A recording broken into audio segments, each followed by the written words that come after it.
অস্ট্রিয়ার রাজধানী ভিয়েনায় গতকাল একটি শিখ মন্দিরে এক সন্ত্রাসী হামলায় দুই শিখ ধর্মগুরুর একজন আজ সকালে ভিয়েনায় স্থানীয় একটি হাসপাতালে চিকিৎসাধীন অবস্থায় মারা গেছেন। সন্ত রমা আনন্দ নামে এই শিখ গুরু কয়েকদিন আগে ভারত থেকে শিখদের অনুষ্ঠানে অতিথি হয়ে ভিয়েনায় এসেছিলেন। গতকাল রোববার ভিয়েনার শিখ মন্দিরের ধর্মীয় অনুষ্ঠান চলাকালে সেখানে অবস্থানকারী 6 ব্যক্তি হঠাৎ করে দাঁড়িয়ে পড়ে সশস্ত্র অবস্থায় শিখ গুরু ও উপস্থিত অন্যান্যদের ওপর গুলিবর্ষণ করে হামলা চালায়। ঘটনার কিছুক্ষণের মধ্যেই ভিয়েনা পুলিশ এবং অ্যাম্বুলেন্স এসে ঘটনাস্থল নিয়ন্ত্রণে নিয়ে নেন। প্রত্যক্ষদর্শীরা জানান,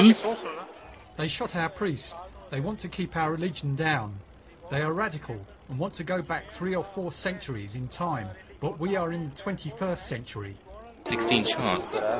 Somebody held him down. He had a knife and there were several people hurt.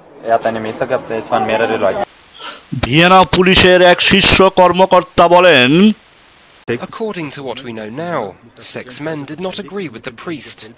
They stood up during the ceremony. One of them took out a gun, the other 5 knives, and started to attack the priest and the people near him.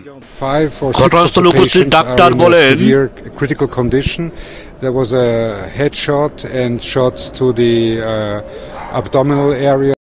স্থানীয় কর্তৃপক্ষ ও প্রত্যক্ষদর্শীরা জানান, ভিয়েনার অনেকগুলো মন্দিরের মধ্যে দীর্ঘদিন ধরে চলতে থাকা বিরোধকে কেন্দ্র করেই এই ঘটনার সূত্রপাত। Ahmed Firoz, Bangla TV, Vienna, Austria.